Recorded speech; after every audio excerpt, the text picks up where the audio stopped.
לורי פלטניק הקימה את ארגון מומנטום הפועל לחיזוק הקשר בין יהודים מרחבי העולם לישראל ולחיזוק זהותם היהודית. יותר מ-20,000 אמהות יהודיות מרחבי העולם הגיעו למסע בין 8 ימים בישראל דרך מומנטום. פלטניק היא מחנכת, דוברת ציבור ופעילה בקהילה. היא הדליקה את משואת התפוצות ביום העצמאות ה-72 של מדינת ישראל. בשנת 2008 היא תרמה את אחת מכליותיה לאישה זרה, ובשנת 2015 נכנסה לרשימת הנשים היהודיות המצטיינות ביותר בזמננו. לורי היא דמות החיקוי שלי. Good morning, Lori. So nice of you to see me here in this wonderful neighborhood. It's a pleasure. Welcome.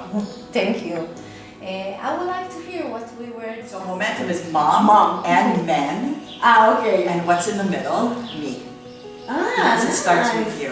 Because it became international, we've now brought over 20,000 participants from 32 countries. So I thought I would tell you a little bit of the story about how Momentum came to be. When I would go to these communities, I would see, as I came back and returned, that the communities were going the wrong way. They were getting weaker. Well, what am I going to do? Well, I couldn't just walk away and see the communities going the wrong way. I just so felt like, just give me your women and we can turn this around. But I had no vehicle.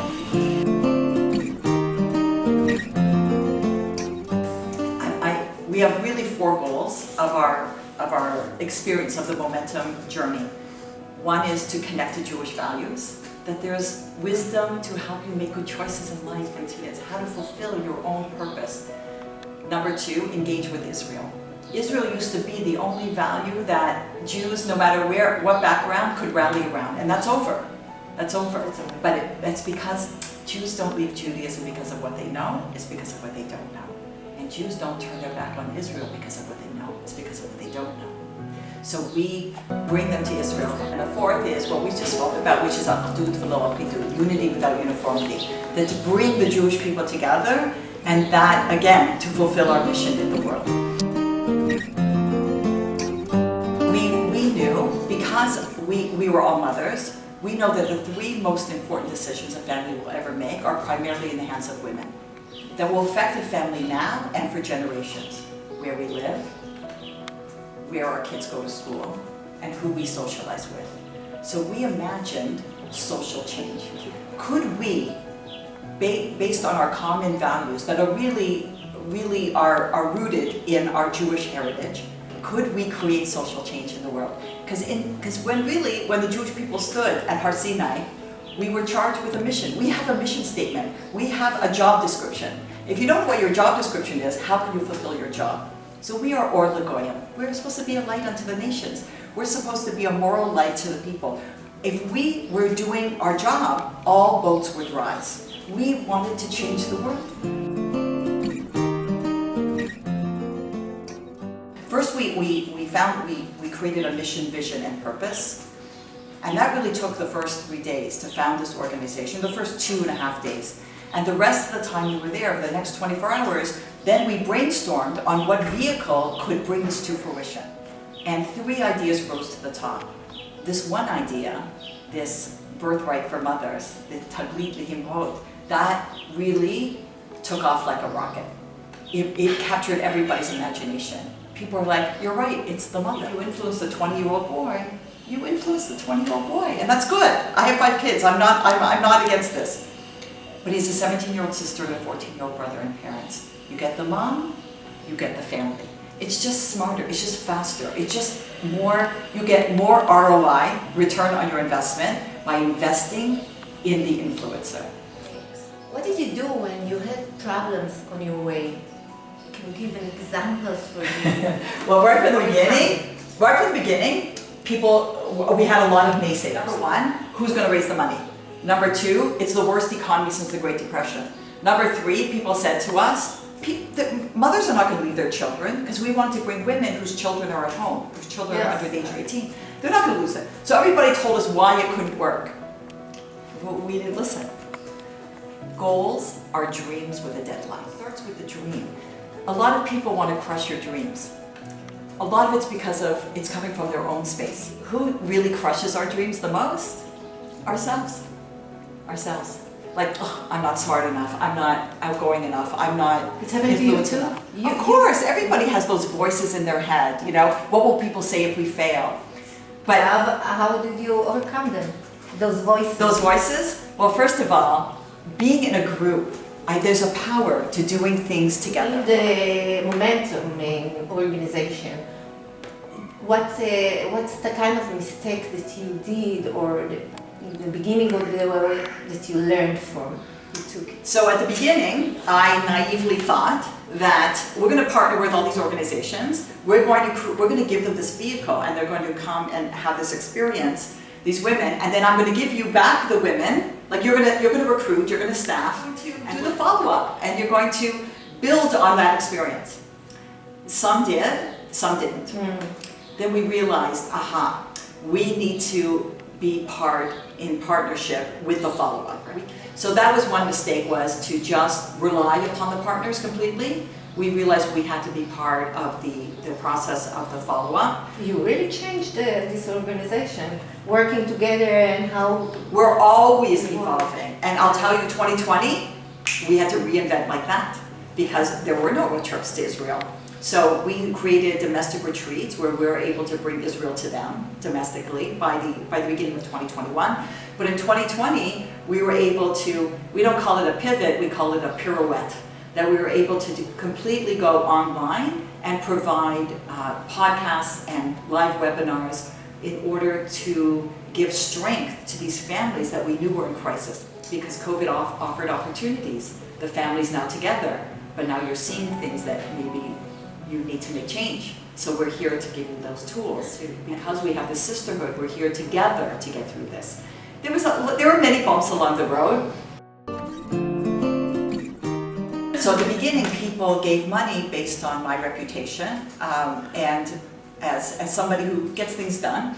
And somebody said to me, he said, one of our big donors, he said, you know why I back you? I said, why? He said, because you're a visionary who gets things done.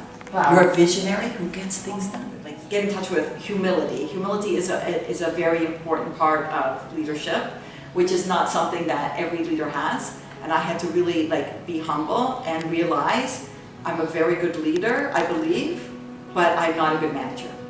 I'm a very poor manager. And there's a difference between being a leader and a manager. Management by Lori Palatnik. Do your job. Why aren't you doing it?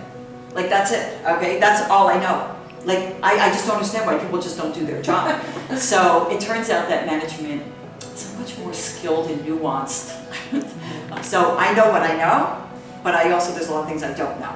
So you need to hire people who know things that you don't know, and somehow being able to work together for a common goal. So not only were the founders of Momentum very diverse and eclectic, so is our board, so is our staff, so are our partners. Great. And I really feel like that is the secret to our success. It's really our target market, which is the Jewish mother, influence the influencer, and the diversity of the amount of people who are part of this movement. So I believe that God looks down and He loves it when His children love each other and work together. And when that happens, God will give us the world. You see that the bracha comes when there's achdut. You really see that. Achdut v'lo achidut. Unity without uniformity. We don't have to be the same in order to love each other, in order to care about each other. But something else that you had to believe in? So I think I deeply care about people. And I see people suffering. I see people in pain in their lives. I see people not succeeding in their marriages. I see people making very bad choices in their life. If somebody is in need, how do I just walk away? I can't walk away. I want to be part of the solution and not the problem. So when I see the Jewish people hurting, or I see families hurting, or I see the world hurting, I just believe I have to do something about it. About people in need, you have to do something. Is it connected somehow to your decision to donate one of your kidneys? How did you do this? So to someone stranger? Yes. So this whole kidney adventure was, I guess it sort of fits in to something, and it's interesting because my kidney donation happened in December of 2007, and it was in February of 2008 that we went away to Utah with these women. It was almost like I took a courageous step in a completely different area that kind of opened up, I don't know, in some spiritual way and some opportunity for me to take even another step. Wow. Like I never connected it until somebody wrote it in a book. I was reading a book about leadership or something, and they actually talked about doing this stage opened you to do much bigger stage. Exactly, and I think you see that in life. Like once a person has a challenge and they step into it, then it's kind of like, okay, it's almost like God raises the bar. Here's another opportunity, here's another opportunity. You feel confident, if I can do this, what else can I do? אני לורי פלטניק, מציעה מסוע זו. לכבוד Jewish women all over the world. חזק נשים, חזק. ולתפארת מדינת ישראל. A tip you give to someone who has a vision, great vision, it sounds like, you know, too huge to achieve. Okay, so I'm going to give the advice that I got from a friend when I first started this. Just don't get in God's way. Wow. But Nachshon ben Aminadav had to walk into the sea before it split. The worst economy since the Great Depression, the women will never leave. All these things that you hear, you know what? God can do anything. Just walk into the sea. And don't let your fears, your insecurities, your like what will people say, get in God's way. Strong belief. You are a role model for me and for many people in Israel and all over the world. Do you have a role model of your own? So it's a very good question. I would say my first role model is, and still is, my mother. She also was a strong feminist with strong feminist ideals, but really like core value. She became a social worker and she had her own private practice. She deeply cared about people. So she was really my role model of if somebody's hurting or somebody's in pain or there's a need, don't look away. Thank you very much, Lori, for your time, for your inspiration. You're, you know, I love you so much and I learned from you so much. Thank you. Really, it was my pleasure. ואנחנו שם הולכים עם שמש בכיסים. תתארו לכם עולם יפה, יהיו בתוך החושך, עולם פשוט, תתארו לכם קצת אושר.